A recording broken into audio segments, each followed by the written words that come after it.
Bien-aimés dans le Seigneur, je vous salue au nom de notre Seigneur, l'incomparable Jésus-Christ. Merci à tous les frères qui sont amoureux de la parole de Dieu.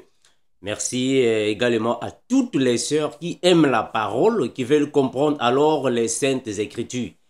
Nous remercions à notre Seigneur Jésus-Christ, l'incomparable Dieu tout-puissant, celui qui est au-dessus de toute autorité, parce que la Bible nous confirme que tout genou dans les cieux, sur la terre et sous la terre, se prosterne devant seul, l'unique Jésus-Christ. Il est l'unique, parce que c'est lui qui est le Dieu tout-puissant qui prend soin de ses serviteurs et ses servantes. Merci mes frères. Aujourd'hui, je suis venu juste pour alors parler sur un verset biblique qui est malheureusement mal interprété dans plusieurs églises, malheureusement. Nous allons prier, après nous allons en parler en peu de mots. Père, nous te remercions infiniment, toi qui es Seigneur, toi qui es incomparable. Merci infiniment, Seigneur Jésus. Christ, car il n'y a que toi qui nous connais tels que nous sommes. Merci de ce que tu nous ouvres les esprits afin que nous puissions comprendre ta parole et la mettre en pratique. Soit avec tes serviteurs, tes servantes, Père éternel, afin que nous puissions tous avoir la crainte de ton Saint-Nom et marcher selon ta parole. Nous te remercions infiniment, Seigneur Jésus, parce que tu es tel que tu es, l'incomparable. Que le règne, la puissance, la gloire te reviennent à jamais. Amen. Josué chapitre 1er, le verset 3. Dans la Bible, version 8 secondes, on dit ainsi. Tout lieu que foulera la plante de votre pied, je vous le donne comme je l'ai dit à Moïse. Mes bien-aimés, aujourd'hui, il y a maintenant plusieurs églises qui sont en train de naître comme des champignons. Malheureusement, dans toutes les églises, les enseignements ne sont pas conformes à la parole de Dieu. Il y a plusieurs versets bibliques, mes frères, que nous devons comprendre de la manière que la Bible dit. Je vais premièrement aussi remercier dans cette vidéo le pasteur Binel Kinanga. Merci pour les conseils. Que le Seigneur te bénisse. Que le Seigneur soit encore avec toi et t'augmente la connaissance et l'intelligence. Merci pour toute ta contribution pour le corps de Christ. Que le Seigneur soit loué. Mes bien-aimés, vous savez, dans la Bible, il y a des versets bibliques qui ne correspondent, ou soit qui ont été écrits uniquement pour le peuple d'Israël, pas pour toutes les nations. La Bible est la parole de Dieu, mais c'est aussi une histoire d'un peuple vers des nations.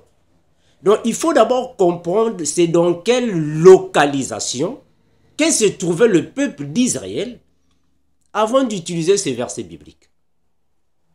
La Bible est une histoire d'un peuple choisi par Dieu qui a reçu la parole de Dieu premièrement. Parce que, comme nous le disons toujours, mes frères, tant que vous n'allez pas connaître l'histoire du peuple d'Israël, pour décortiquer la Bible, ça vous sera difficile. Parce que la Bible est premièrement la parole que Dieu a donné à un peuple choisi, mais ce peuple a une histoire. Et l'histoire de ce peuple se trouve aussi dans la Bible. Donc la Bible est aussi mêlée avec l'histoire du peuple d'Israël. Donc si vous ne connaissez pas l'histoire du peuple d'Israël, ça vous sera difficile de décortiquer la parole de Dieu qui y trouve. Hein, mes frères? Quand Dieu est en train de dire à Josué, tout lieu que foulera la plante de votre pied, je vous le donne comme je l'ai dit à Moïse, ça ne correspond pas à tous les peuples du monde. C'est uniquement le peuple d'Israël. Mais aujourd'hui, malheureusement, dans vos églises, vos pasteurs vous répètent ça.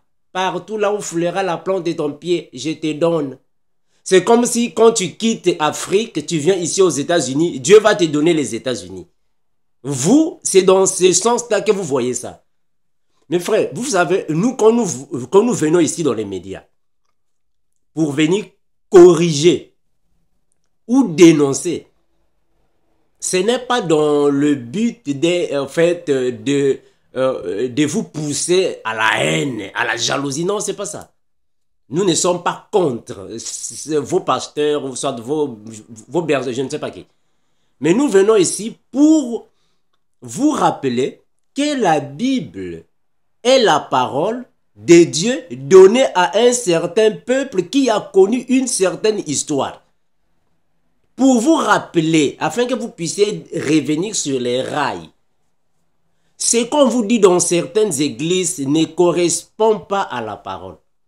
Donc vous, on vous dit que non, partout là où foulera la plante de ton pied, Dieu va te donner ça. C'est comme si tu quittes l'Afrique, tu viens ici aux États-Unis. Les États-Unis deviennent maintenant pour toi.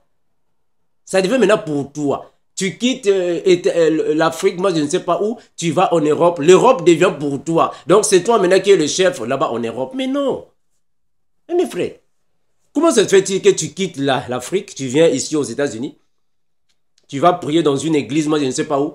Oh non, partout là où foulera la plante de ton pied, oh, Dieu va te donner, donc les États-Unis t'as pas. Mais comment est-ce qu'on vous retrouve encore dans Coca-Cola en train de soulever les casiers?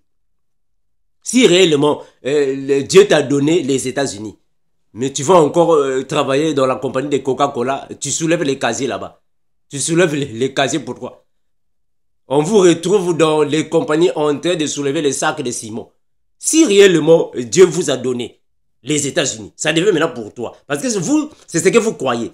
Au fait, vos pasteurs et vous avez une certaine compréhension qui est tordue, qui renverse la pensée de Dieu. Donc vous croyez que quand tu quittes l'Afrique, tu quittes Malouangunzaou, le village de mes parents, tu vas à Paris, là où foulera la plante de ton pied, donc Dieu va te donner les Champs-Élysées, la Tour Eiffel sera pour toi. Ça c'est faux. Maintenant, comment est-ce que toi tu es à Paris, la plante de ton pied a foulé le Paris, mais tu dors toujours dans les caniveaux.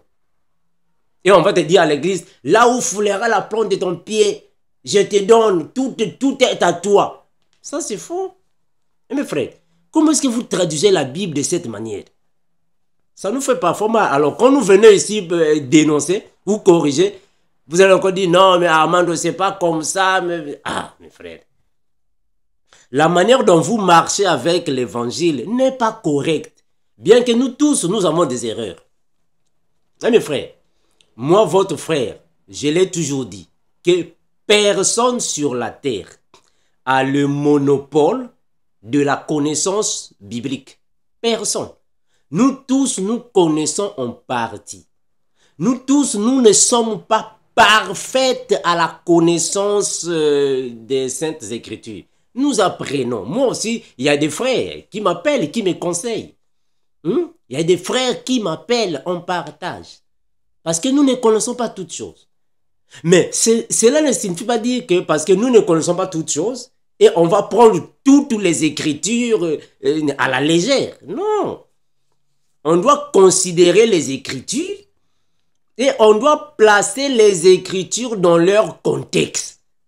Mes frères, on doit mettre les Écritures dans leur contexte. Il ne faut pas sortir du contexte. Vous sortez du contexte. Vous sortez du contexte. On vient vous dire que non, apportez à la maison du trésor, moi je ne sais pas quoi là. Mais est-ce que nous avons la maison du trésor? Mes frères, nous les chrétiens, nous avons la maison du trésor. Ah, la maison du trésor c'est où? Ça c'est l'histoire du peuple d'Israël. Ça n'a rien à voir avec tout le monde. Le temple se trouvait en Israël. Et dans le temple, il y avait des chambres là où on cachait le trésor. Les trésors, c'est quoi d'abord? Les trésors ne signifie pas l'argent que vous dites. Le trésor, dans le temple de Jérusalem, il y avait des chambres là où on cachait les choses sacrées, consacrées à l'Éternel. On les gardait là-bas. C'est ça qu'on appelait la maison du trésor. C'était des magasins. Quand on gardait les choses consacrées à l'Éternel, les choses que le souverain sacrificateur et les sacrificateurs pouvaient alors toucher. Pas n'importe qui. On gardait ça dans ces maisons. J'avais déjà fait une vidéo sur Malachie 3.10. Hein, mes frères, hein? Vous avez trop des erreurs. Quand on vient vous corriger, vous dites qu'on est mauvais. Hein? On est mauvais. Josué chapitre 1, le verset 3. Je vais lire ça dans cette version. On dit quoi? La Bible dit ainsi. Comme je l'ai promis à Moïse, je vous accorde la propriété de tout endroit où vous poserez le pied. Mes frères, il faut d'abord comprendre l'histoire, surtout l'ancienne alliance. Il faut d'abord comprendre ça, frère. On ne peut pas vous dire, non, partout là où foulera la plante, c'est comme si tu quittes l'Afrique, tu vas dans n'importe quel pays. Dès que tu arrives dans ce pays-là, Dieu va te donner le pays en question. Vous, c'est ce que vous croyez. C'est ce que vous croyez. Tu quittes le village là-bas en Afrique et tu vas directement à Washington. Dieu va te donner Washington. Non, Washington est devenu pour toi. Donc c'est toi déjà qui sera là-bas ministre, député là-bas, président. Non, c'est pas ça. Vous ne voyez pas vous-même que ça ne correspond même pas à vous. Tu es venu en Europe. Tu viens aux États-Unis. Ça fait déjà plus de 5 ans. On ne fait que te dire la même chose. Là où foulera la plante de ton pied. Là où foulera la plante de ton pied. Là où foulera... Mais tu es toujours tenté de soulever les sacs de ciment. Tu ne vois pas que ça ne correspond pas à toi? Tu es toujours en train de soulever les briques, les casiers. Tu vis toujours mal. Tu ne vas pas à l'université. Tu ne vas pas, moi je ne sais pas comment, la vie ne change pas. Tu es toujours sur le même point d'égalité avec ceux qui n'ont pas, moi je ne sais pas quoi. Ça ne correspond pas à toi. Tu ne vois pas ça. Et on vous répète la même phrase. Partout là où foulera la plante de ton pied, Dieu te donnera. Mes frères, c'est l'histoire du peuple d'Israël premièrement. Quand Dieu a créé le ciel et la terre, il a mis Adam et Ève dans le jardin d'Éden. Il faut comprendre l'histoire, mes frères. C'est important, mes frères. Dieu a mis Adam et Ève dans le jardin. Vous connaissez l'histoire. Adam et Ève ont donné des enfants. Les enfants, après, vous connaissez les déluges, vous connaissez tout ça, Babylone, la tour de Babel, tout ça, vous connaissez ça. Toute cette phase passe. C'est autant de Terach. Terach qui était le père d'Abraham. C'est alors que Dieu a voulu avoir un peuple. Dieu voulait maintenant avoir un peuple. Comme il a choisi d'abord ceux qui sont passés. Dieu était avec Abel. Après, il était avec Enoch. Après, il était avec Noé. Après, pouf, il a choisi Abraham. Donc Dieu voulait avoir une femme. Ça, c'est dans la nourriture solide. C'est-à-dire que Dieu voulait avoir un serviteur. Donc il fallait qu'il cherche. Voilà pourquoi dans la Bible, il est écrit, il n'est pas bon que l'homme soit seul. Je lui ferai une aide semblable. Donc Dieu voulait avoir une femme. Ça, c'est dans le sens de la révélation. C'est-à-dire qu'il voulait avoir un serviteur. Il était en train de chercher jusqu'à ce qu'il tombe sur Abraham. Il choisit Abraham. Quand il choisit Abraham, il dit à Abraham, quitte la maison de tes parents. Je te montrerai là où tu iras. C'est à partir de là que l'histoire ici a commencé. Abraham, quand il quitte la maison de ses parents, il va là où Dieu lui dirige. Là, Abraham n'a plus de terre. Il n'a plus de maison, il n'a plus de patrie, parce que Dieu est en train de le diriger. Est-ce que vous voyez ça? Quand tu le diriges vers Canaan, la terre promise, Dieu a dit à Abraham que ta postérité sera esclave dans un autre pays. Dieu est en train de dire à Abraham, de lui donner des promesses à Abraham. Et mes frères, je vais prendre un passage biblique. Je suis dans Actes des Apôtres. Regardez. Je veux prendre Actes des Apôtres chapitre 7, le verset 2 à 4. Actes des Apôtres chapitre 7, le verset 2 à 4. Moi, j'espère que l'histoire du peuple d'Israël est dans la Bible. Nous connaissons tous les éléments qui y sont. Actes 7, 2 à 4. La Bible déclare ainsi. Étienne répondit, homme, frère et père, écoutez, le Dieu de gloire apparut à notre père Abraham lorsqu'il était en Mésopotamie, avant qu'il s'établisse à Charan. Et il lui dit, quitte ton pays et ta famille et va dans le pays que je te montrerai. Verset 4, il sortit alors du pays des Chaldéens, et s'établit à Charan. De là, après la mort de son père, Dieu le fit passer dans ce pays que vous habitez maintenant. De verset 4, je m'arrête simplement par là.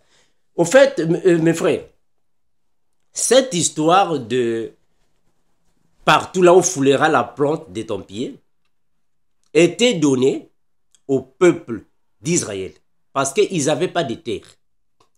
Quand les enfants d'Israël étaient en Égypte, il fallait que Moïse aille les chercher. Il faut savoir que les enfants d'Israël, plusieurs, la majorité des enfants d'Israël sont nés en Égypte.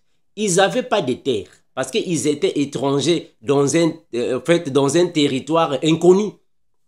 Ils n'avaient pas de terre.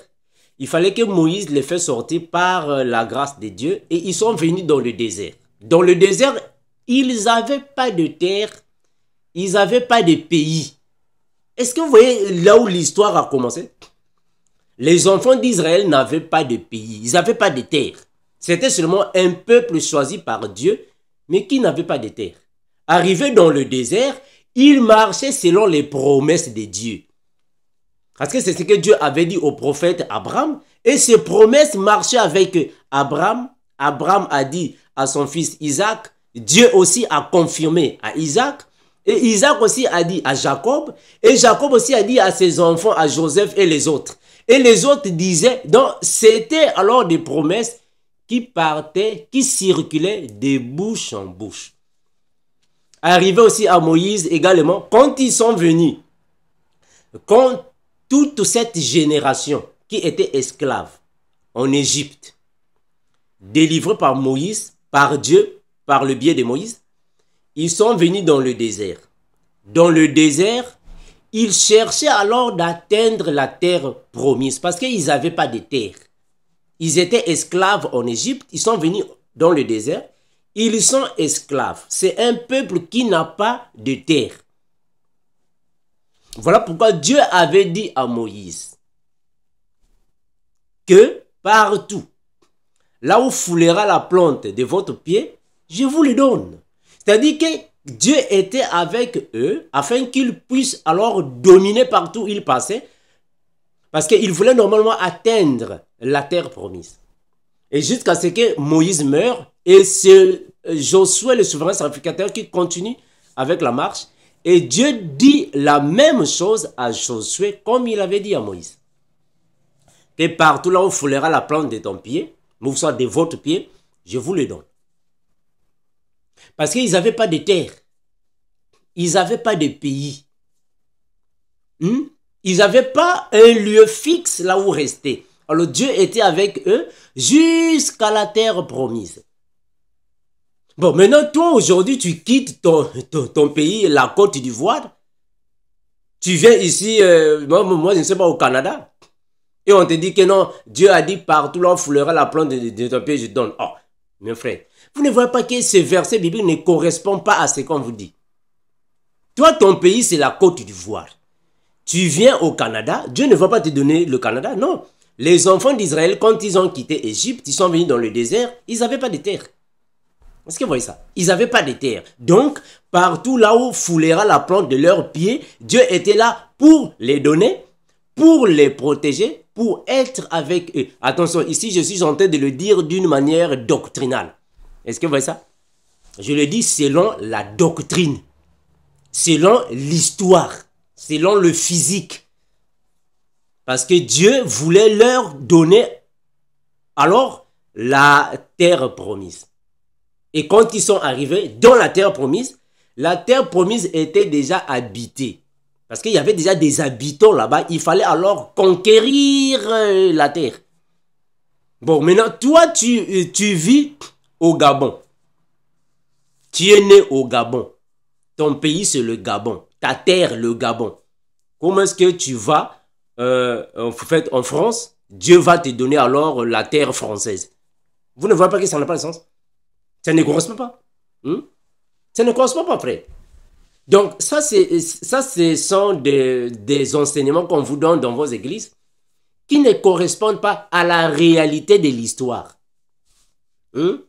Parce que vous croyez en vous que quand tu arrives dans un pays étranger, voilà, Dieu va te donner cette terre, c'est toi maintenant qui seras là-bas, je ne sais pas, premier ministre ou député, tu seras bien dans la vie. Mais non, pourquoi il y a toujours des chrétiens qui sont en train de souffrir? Il y a plusieurs chrétiens qui sont là en train de souffrir. Pourquoi Dieu ne vous donne pas la terre où vous êtes? Vous croyez que moi, j'ai quitté l'Angola, je suis venu ici aux États-Unis, Dieu va me donner les États-Unis. Hein? C'est ce que vous croyez, vous? Donc, les États-Unis seront... Mon frère, ça c'est quoi ça? Donc, vous sortez du contexte. Vous expliquez mal le verset biblique. Nous croyons que Dieu va te donner là où tu te trouves. Donc, le pays là va maintenant t'appartenir. Voilà. Le pays sera maintenant à toi. Tu quittes, moi je ne sais pas, Ouagadougou. Moi je ne sais pas, moi je ne sais pas où. Tu vas en Belgique. Dieu va te donner la Belgique. Mais c'est pas ça. Donc, vous êtes hors du contexte biblique. Ce verset n'a rien à voir avec toutes les nations de la terre. Ça n'a rien à voir avec nous, dans notre époque d'aujourd'hui. Rien à voir. Parce qu'aujourd'hui, tous les peuples ont une terre. Il n'y a pas un peuple qui n'a pas de terre qui ira chercher à prendre la terre des autres. Parce que Dieu a dit, c'est nous qui venons. Non, à moins que vous soyez seulement des criminels pour le faire. À moins que vous soyez des criminels pour le faire. Mais aujourd'hui, les peuples ont des terres. À moins qu'ils soient chassés ou à moins qu'ils soient des sinistrés. Mais c'est différent avec l'histoire des enfants d'Israël. C'est différent. Les enfants d'Israël, quand ils ont quitté Égypte, ils n'avaient pas de terre. Est-ce que vous voyez ça? Ils n'avaient pas de pays. Donc, il fallait que Dieu puisse préparer un pays, une terre pour les enfants d'Israël. Mais non, toi, tu es né, moi, je ne sais pas, au Nigeria, moi, je ne sais pas où. Et tu veux que Dieu te donne le Canada. Mais non. Est-ce que vous voyez ça? Donc, cet enseignement ne correspond pas à la parole. C'est vraiment hors du contexte biblique. C'est hors de la conception biblique. Ou soit de la conception historique. C'est vraiment hors. Ça ne correspond pas. Dieu ne peut jamais te donner, en fait, un territoire, une terre, un pays. Non. Mais non, c'est vous. Vous prenez ça dans ce sens-là. Tu quittes, moi, je ne sais pas, l'Afrique. Tu vas dans un pays étranger, ou ça, européen, moi, je ne sais pas où quoi. Américain, moi, je ne sais pas où. On te donne déjà ces versets bibliques. Voilà pourquoi dans plusieurs de vos églises, on vous donne des versets bibliques hors contexte, juste pour vous flatter. Donc, ce ne sont plus les enseignements qui vont vous faire grandir. Mais on vous donne des enseignements qui vous flattent. Les enseignements qui vous poussent alors à croire au mensonge. Vous croyez que Dieu, lui, avec Dieu, donc il n'y a que le bonheur, quoi. Donc c'est ça qu'on appelle par les enseignements de la prospérité. Donc vous pensez trop à la prospérité. Pour vous, c'est la prospérité. Donc, tu quittes là-bas au village de Malouanzaou et tu vas à New York. Voilà, on va t'utiliser ça. Partout là où foulera la plante de ton pied, Dieu va te donner. Donc, Dieu va te donner New York. La ville de New York, Dieu va te donner ça. C'est toi qui seras là-bas le maire de la ville de New York. Ah, mes frères. Donc, c'est toi qui seras là-bas vraiment le député de New York. Donc, c'est toi. Hors contexte. Ça n'a rien à voir avec le contexte. Malheureusement, on vous trouve toujours là-bas en train de faire des travaux qui ne correspondent même pas au texte. Mes frères. Donc, il faut voir, mes frères, la Bible est un livre qui contient des histoires, qui contient alors des ministères, qui contient la parole de Dieu, qui contient des événements historiques, apocalyptiques, prophétiques. Il y a plusieurs choses dans la Bible. Donc, il faut voir dans quel contexte vous vous trouvez. Eh mes frères, vous vous trouvez dans quel contexte? Voilà pourquoi il y a plusieurs versets bibliques alors qui font des dégâts, des contradictions. Parce que vous ne pouvez pas les situer dans son contexte. Comme dernièrement, il y a un frère qui m'a dit, mais frère Mando, mais regarde dans la Bible, on a dit que n'aimez point le monde, ni les choses qui sont dans le monde. Mais on a encore dit, Dieu a tant aimé le monde. Mais vous sortez du contexte. Vous sortez du contexte. Quand la Bible dit, Dieu a tant aimé le monde là signifie les personnes. Et les personnes là signifient ses enfants. Pas tout le monde, ses enfants. Pas tout le monde. Mais donc, quand la Bible dit « N'aimez point le monde, ni les choses qui sont dans le monde », on fait allusion au péché qui est dans le monde. Les choses qui sont dans le monde, ne les aimez pas. Cela ne signifie pas dire que mon micro, je ne peux pas aimer le micro parce que le micro est dans le monde. Oh non. Les choses qui sont dans le monde, ce sont des choses qui te poussent à commettre le péché. La masturbation est dans le monde, c'est une chose du monde. La cigarette est dans le monde. La magie, la sorcellerie, les enchantements dans le monde. Les envoûtements, la malédiction dans le monde. Tout ce qui te pousse au péché, ce sont des choses du monde. Mais cela ne signifie pas dire que ma chemise que j'ai mise ici est une chose du monde. Je ne dois pas aimer ma chemise. Mais non, frère. Et mes frères, vous, quand vous sortez des contextes bibliques, c'est alors que la Bible devient compliquée. La Bible devient maintenant compliquée parce que vous sortez du contexte biblique. Il y a même des frères qui m'ont dit, frère Mando, est-ce que tu peux nous expliquer Galates 6.6? Galates 6.6. Mais je viendrai, on va en parler. Hein, mes frères, je viendrai, nous allons en parler. Donc, la Bible, il faut d'abord comprendre c'est dans quel contexte la parole est dite avant d'interpréter. C'est la même chose avec Jésus, non? Jésus et Christ. Ça crée beaucoup de confusion. Mais pour savoir, c'est facile, mes bien-aimés. Il faut savoir c'est dans quelle dimension qu'il est en train de parler. C'est dans quelle dimension. C'est par rapport à là, vous allez comprendre. Et quand Jésus dit dans la parole, avant qu'Abraham ne fût, moi je suis. C'est facile de comprendre, est-ce que c'est Jésus ou c'est Christ? Il faut voir la dimension entre Abraham et Jésus. Qui était le plus vieux ou le plus âgé? C'est Abraham. Est-ce que vous voyez ça? Jésus était jeune, Abraham est vieux. Donc, là, il parle dans la dimension de Christ. Parce que Christ était avant Abraham. Est-ce que vous voyez ça? Donc, il faut voir la conception des choses. La dimension de la chose et le contexte de la chose. Quand on dit dans Malachie 3.10, apportez à la maison du trésor vos dîmes, moi je ne sais pas quoi là, comme on vous montre dans vos églises. Mais il faut voir dans quel... Est-ce que dans votre pays, il y a une maison du trésor? Dans votre pays, il y a une maison du trésor là où Dieu dit d'amener là-bas les offrandes, moi je ne sais pas quoi. Il faut voir le contexte. C'est dans quel contexte? C'est dans quelle époque? C'est dans quelle alliance? C'est la même chose avec l'autre là, avec, comment on appelle ça? Avec avec, comment on appelle ça, la polygamie. Il y a beaucoup de frères ivoiriens qui m'ont en fait appelé, qui ont parlé avec moi concernant la situation des Gédons, de la Tchétchouva, de la polygamie. Ils disent, non, frère Amando, mais montre-nous dans la Bible, là où la Bible confirme que la polygamie est un péché. Il faut voir le contexte, mes frères. C'est important, le contexte, la période, la dimension, le contenu, l'alliance. Nous, c'est comme ça que nous voyons la Bible. Nous ne voyons pas la Bible, tu viens là-bas, tu ouvres, directement tu commences à lire. Ah, j'ai compris. Mais non, il faut d'abord comprendre, c'était dans quel contexte qu'on a dit cela. C'est dans quelle dimension qu'on a dit cela. C'est la même chose avec Galate. Dans Galate, on a dit que il y a ni juif, ni grec, ni homme, ni femme, ni libre, ni esclave. Alors vous venez là, vous voyez, on a dit ici, il n'y a ni femme, ni homme. Donc les femmes aussi peuvent être des pasteurs parce qu'il n'y a ni homme, ni femme. Mes frères, le contexte, il faut comprendre c'est dans quel contexte il est en train de parler.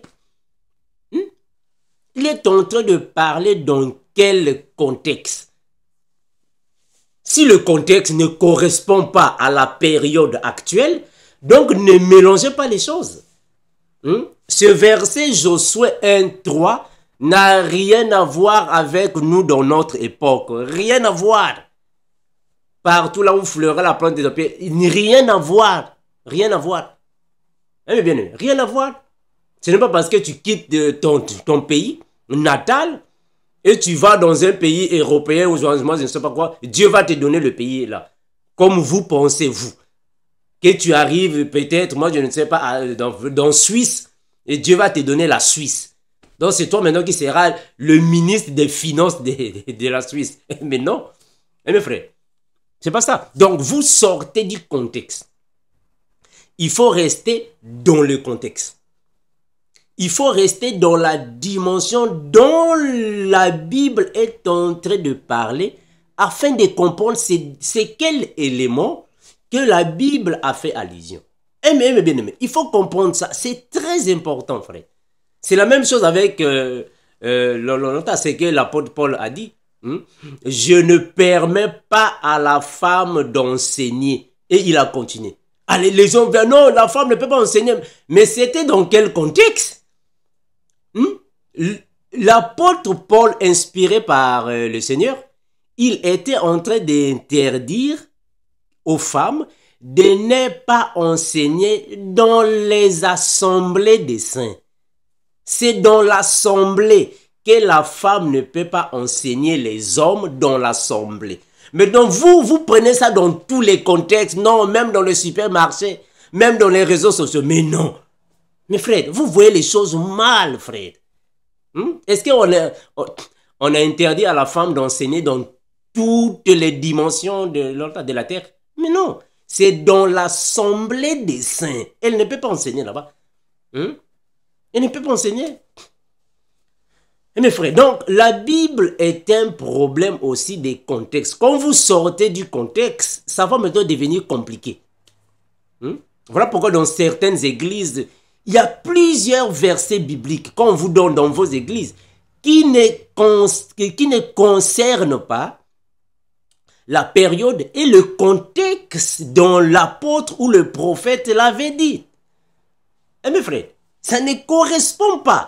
Voilà pourquoi il faut toujours connaître la parole. Mes frères, si vous ne connaissez pas l'histoire du peuple d'Israël, l'histoire de la création du monde, vous ne pouvez pas comprendre la Bible. Si tu ne comprends pas d'abord l'ancienne alliance, tu auras des problèmes de bien marcher dans la nouvelle alliance. Tu vas commencer à boiter dans la nouvelle alliance. Tu ne vas pas bien marcher. Mes frères, il faut d'abord bien comprendre la création, le choix d'Israël, la loi de Moïse, les événements prophétiques, avant de bien comprendre alors la nouvelle alliance. Mais toi, tu ne comprends même pas ce qui s'est passé dans la loi. Automatiquement, tu fais évangile selon Marc. Comment est-ce que tu vas comprendre évangile selon Marc si tu n'as pas compris d'abord là-bas? Mes frères, Voilà pourquoi la Bible l'a dit, Éphésiens chapitre 2, le verset 20. Vous avez été édifiés sur les fondements des apôtres et des prophètes, ou vice-versa. Mais Christ, lui, étant la pierre angulaire. Donc, c'est d'abord les prophètes, il faut les comprendre. Et les apôtres, les comprendre. C'est alors que tu vas comprendre la Bible. Mais toi, tu ne connais même pas le tabernacle de Moïse. Maintenant, comment est-ce que tu vas expliquer les gens la croix de Jésus? Tu auras des problèmes. Eh, mes bien-aimés, si tu ne comprends pas les prophètes qui sont passés dans l'ancienne alliance, comment est-ce que tu vas expliquer la nouvelle alliance? Il faut d'abord comprendre c'est dans quel contexte, c'est dans quel état, afin de décortiquer les choses. C'est ça qui pose maintenant les problèmes. Si tu ne comprends pas les prophéties de Daniel, comment est-ce que tu vas comprendre les prophéties de Jean, Apocalypse? Tu vas comprendre ça comment? Avant de bien comprendre l'Apocalypse, il faut aussi prendre là-bas Jean, Daniel. Il faut comprendre les prophéties du frère Daniel, les prophéties du frère Malachi, les prophéties du frère Zacharie, les prophéties du frère Ésaïe. Il faut comprendre leurs prophéties avant de décortiquer le livre de l'Apocalypse. Tu ne peux pas décortiquer le livre de l'Apocalypse si tu ne comprends pas le frère Daniel. Tu auras des problèmes. Comment est-ce que tu vas marcher? Tu vas commencer à boiter. Même si tu prenais les béquilles, tu ne vas pas bien marcher. Hein, mes frères, attention, ici je parle de marcher dans la parole. Hein? Marcher dans la parole. Donc il faut d'abord comprendre l'ancienne et tu vas comprendre la nouvelle. C'est comme une maison, non mes bien-aimés. C'est comme une maison. Est-ce que pour construire une maison, il faut d'abord commencer avec la toiture? Vous avez déjà vu quelqu'un comme ça? Il veut construire, soit il veut faire construire une maison. Directement, il commence avec les tôles. Les tôles, les plafonds. Mais non, ça ne marche pas. Est-ce que pour construire une maison, vous allez déjà commencer avec l'électricité? Pour construire une maison, directement l'électricité. Mais non. Avant de construire une maison, il faut commencer avec le fondement, non? Il faut commencer d'abord avec la base, le fondement.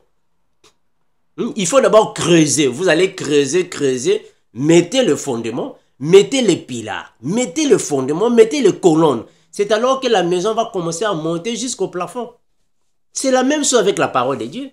Avant de bien comprendre la nouvelle alliance, il faut d'abord comprendre la création. Il faut comprendre d'abord la démarche des prophètes. Il faut comprendre le tabernacle. Il faut comprendre les événements historiques et prophétiques. Il faut comprendre ça apocalyptique afin de venir dans la nouvelle alliance. Mes frères, bon, toi, tu n'as pas de base sur le tabernacle de Moïse. Maintenant, comment est-ce que tu vas expliquer Christ et Jésus? Tu auras des problèmes. Mes frères, c'est ce qui se passe dans les églises. Voilà pourquoi on a toujours dit que tout le monde ne se mette pas longtemps à enseigner. Ça va créer des contradictions. Il faut que nous venions aussi pour vous corriger. Mes frères. Donc, ce passage, Josué 1:3, ne correspond pas à toutes les nationalités de la terre. Et ça ne correspond pas aussi de nos jours. Ça n'a pas de sens. Donc, c'est un verset biblique qui est hors conception biblique de nos jours. Hors conception christique de nos jours. Ça ne correspond même pas. Mes frères, ça ne correspond même pas. Donc, c'est un verset biblique qui n'est plus d'actualité. Pas d'actualité. Parce que c'était alors le peuple d'Israël qui n'avait pas de terre, qui était esclaves en Égypte. Ils sont venus dans le désert. Ils partaient vers la terre promise. Et Dieu était obligé de pourchasser tout ce qui était dans la terre promise afin de donner cette terre à Israël, Jacob, comme Dieu l'avait promis à son prophète Abraham. Et ils sont venus y habiter, installés là-bas. C'est alors qu'ils ont eu une terre.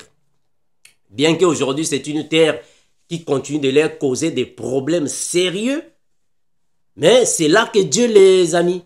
Bon, maintenant, toi, si tu es déjà né, tu es né au Maroc, comment veux-tu que Dieu puisse te donner alors l'Argentine? Tu vas en Argentine et tu appliques ce passage biblique. Ça ne va pas tenir. Parce que ta terre, c'est là-bas au Maroc. C'est pas l'Argentine. Est-ce que vous voyez ça? Ça n'a pas de sens. Donc, toi, tu es né en Afrique du Sud. Tu es né en Afrique du Sud. Tu viens au Brésil. Comment est-ce que tu vas appliquer ça? Là où foulera la plainte de Dieu. Non, Dieu ne va pas te donner le Brésil. Ça n'a pas de sens. Est-ce que vous voyez ça, mon frère? Donc, c'est un verset biblique qui est hors contexte, selon l'explication de vos prophètes. Et c'est un verset biblique qui n'est plus d'actualité. Ça n'a rien à voir avec nous dans notre époque. Parce que dans notre époque, nous avons nos terres. Dieu ne peut pas te donner deux terres. Ça n'a pas de sens. Si tu es né en Angola, c'est parce que Dieu t'a donné la terre angolaise. C'est fini. Tu ne peux pas quitter la terre angolaise pour venir ici aux États-Unis. Non, Dieu va me changer de terre. Non, non, ça n'a pas de sens. Tu peux changer de nationalité, mais tu ne peux pas changer de terre. C'est différent. Hein, mes frères? La terre reste telle qu'elle est. On ne peut pas changer. Dieu ne peut pas te donner ça. Donc, c'est comme si Dieu va chasser tous les Américains afin que vous preniez l'autre. Non. Est-ce que vous voyez ça? Dieu ne peut pas chasser tous les Américains afin que vous, les chrétiens, vous puissiez prendre. Non, nous avons pris la terre. Non. Dieu ne va pas chasser tous les Français afin que les chrétiens prennent la France. Ça, c'est quoi ça? Dieu ne peut pas chasser tous les Canadiens afin que vous, les chrétiens, vous venez là, partout là où foulera la plante de pays. Donc Dieu va chasser tous les Canadiens. C'est vous maintenant que... Non, ça c'est quoi? Ça n'a rien à voir, hein, mes frères. C'est différent avec Israël. Israël, quand il arrive dans Canaan, Dieu a chassé tous les habitants qui étaient là. Dieu les a maintenus alors esclaves des enfants d'Israël. Et c'est eux alors qui ont pris le contrôle de cette terre. Donc, ces esclaves ont été assujettis aux enfants d'Israël. Ils ont pris la terre par ordre du Seigneur parce que c'était une promesse. Mais non, toi, tu es chrétien. Tu quittes l'Afrique. Tu vas, par exemple, moi, je ne sais pas dans quel pays. Et comment est-ce que Dieu va te donner ce pays? Donc, Dieu va chasser tous ceux qui sont là-bas pour que toi, tu prennes alors la place. C'est hors contexte. Ça n'a rien à voir, frère. Est-ce que vous voyez ça? Ça n'a rien à voir. Ce verset biblique, on le fait que vous répétez dans vos églises chaque fois. Dieu a dit, partout là où foulera la plante de ton pied, je dis, non, non, non, non, non, non. C'est hors contexte. Ça n'a pas de sens. Dieu ne peut pas te donner partout là où foulera la plante de ton pied. Mais donc, pourquoi les chrétiens n'évoluent pas? Si réellement, Dieu vous donne partout là où foulera la plante de ton pied. Mais pourquoi vous travaillez toujours dans les compagnies des Européens? Est-ce que vous avez déjà vu un chrétien qui quitte l'Afrique? Il va dans un certain pays européen et c'est lui qui devient le président de la République. Vous avez déjà vu ça? Envoyez-moi les noms. Écrivez dans les commentaires. Combien de chrétiens que vous avez déjà vu, il est né en Afrique, grandi en Afrique, il a tout fait en Afrique et il se déplace pour venir même aux États-Unis. Moi, je ne sais pas où. Aux États-Unis. Et c'est lui qui devient le maire de la ville de New York. Moi, je ne sais pas, Washington. Vous avez déjà vu ça? Vous ne voyez pas que ça ne correspond pas à ce que vos pasteurs vous disent. Vous avez déjà vu ça? Un chrétien qui quitte son pays et va, moi je ne sais pas dans quel pays, et c'est lui qui devient là-bas le ministre des Finances, moi je ne sais pas. Ça ne correspond pas. Ça ne correspond pas. Parce que nous, quand nous venons dans les pays occidentaux, nous travaillons dans leur compagnie. Quelle terre que Dieu nous a donnée? Dieu nous a donné quelle terre? Quand nous venons dans les pays occidentaux, nous partons dans leurs universités. Est-ce que nous avons des universités? Les chrétiens ont des universités. Nous avons ça. Nous partons dans leurs universités. Maintenant, pourquoi Dieu ne nous donne pas ces... Donc, Dieu va chasser tous les professeurs qui sont dans les universités. Et les directeurs, et les superviseurs, et les proviseurs. Dieu va chasser tous. C'est nous les chrétiens qui seront maintenant là-bas les professeurs. C'est ça.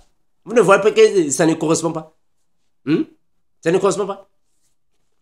Quel chrétien qui est déjà venu dans les pays occidentaux, c'est lui maintenant qu'on a mis là-bas dans le palais royal. Partez là-bas en Angleterre. Vous avez déjà vu un chrétien qui quitte l'Afrique. Il va là-bas en Angleterre, il arrive là-bas en Angleterre. Allez, il va chasser l'autre, la famille royale. C'est lui maintenant qui sera là. Voilà, Dieu m'a donné partout là où foulera la plante de mes pieds. Et maintenant, ce sont des chrétiens maintenant qui deviennent l'autre dans le palais royal. Mais non. Vous ne voyez pas que ça ne correspond pas avec l'autre, la période que nous sommes. Il y a combien de chrétiens ici aux États-Unis? Ici aux États-Unis, il y a combien de chrétiens? Vous savez? Des milliers et des milliers de chrétiens. Mais dans quelle terre que vos pieds en fait, ont déjà foulé, que Dieu vous a donné? Quelle ville? Ici aux États-Unis. Dans quelle ville que tu vas là-bas? Cette ville-là, tous les habitants de cette ville sont des chrétiens. C'est quelle ville? Aucune ville. Vous ne voyez pas que ça ne correspond pas? Eh mes frères, même en France, vous avez déjà vu une ville en France qui appartient qu'aux chrétiens? Mais dans quelle terre que Dieu vous a donné? Parce que la Bible est claire. Josué est clair. Je vais relire ça. Écoutez. Josué 1 et 3. Écoutez. C'est un verset biblique qui ne correspond même pas dans notre époque. Ça ne correspond pas, frère. Josué 1, 3. Regardez. Rien à voir avec nous. La Bible déclare ainsi. Josué 1, 3. Et tout lieu que foulera la plante de votre pied, je vous le donne comme je l'ai dit à Moïse. Vous aurez pour territoire depuis le désert et le Liban jusqu'au grand fleuve, le fleuve de l'Euphrate, tout le pays des Hétiens et jusqu'à la grande mer vers le soleil couchant. Nul ne tiendra devant toi tant que tu vivras. Vous pouvez continuer. Est-ce que vous voyez ça? Mes frères, ça n'a rien à voir avec notre époque. Ça n'a rien à voir avec nous qui sommes dans cette époque. Rien à voir. Dieu ne va pas vous donner en fait, tout un pays parce que vous êtes des chrétiens. Vous avez quitté vos pays là-bas, je ne sais pas où. Vous partez dans X terre ou X pays. Dieu va vous donner tout le territoire. Vous venez ici aux États-Unis, donc Dieu va vous donner Californie. Il va vous donner ça. Los Angeles, New York, ça sera même pour les chrétiens. Mes frères, les chrétiens, mes frères, il faut lire la Bible, mes frères. Ça nous fait mal quand on vous voit dans de telles ignorances. Vous avez plusieurs ignorances. L'ignorance de la parole. L'ignorance, moi je ne sais pas de quoi. L'ignorance, plusieurs ignorances. Ah, mes frères. Vous croyez que les chrétiens vont quitter, moi je ne sais pas dans quel pays. Vous quittez au village, moi je ne sais pas où. Vous partez, en fait, moi je ne sais pas dans quel pays. Dieu va vous donner les villes. Comme on a promis ici aux enfants d'Israël. Ah, mes frères. Écoutez, je vais lire ça, écoutez. Tout lieu que foulera la plante de votre pied, je vous le donne comme je l'ai dit à Moïse. Vous aurez pour territoire New York, Washington, Chicago. Ah, mes frères, c'est triste, hein, mes frères. Quand nous venons ici corriger certains enseignements, vous dites que nous sommes mauvais, mes frères. Mais bien aimés, ça n'a rien à voir avec nous. Il y a des versets bibliques qui n'ont rien à voir avec nous qui sommes dans cette époque. Rien à voir. Ce sont des versets bibliques hors contexte, selon ce qu'on vous dit dans vos églises. Rien à voir. Ce sont des versets bibliques qui ne sont plus d'actualité. Ce ne sont plus d'actualité, frère. Merci, je m'arrête par ici. Que le Seigneur vous bénisse. Nous reviendrons toujours pour éclairer la lumière des yeux des enfants de Dieu. Nous venons ici pour ouvrir les yeux de vos cœurs afin que vous compreniez notre langage. Mes frères, nous avons un langage. Tant que vous n'allez pas comprendre notre langage, ça sera difficile. Que le Seigneur Jésus-Christ l'incomparable vous fortifie, comme nous disons, et nous continuerons de le dire et le répéter. L'incomparable Dieu créateur, Jésus-Christ, revient bientôt. Maranatha. Bye.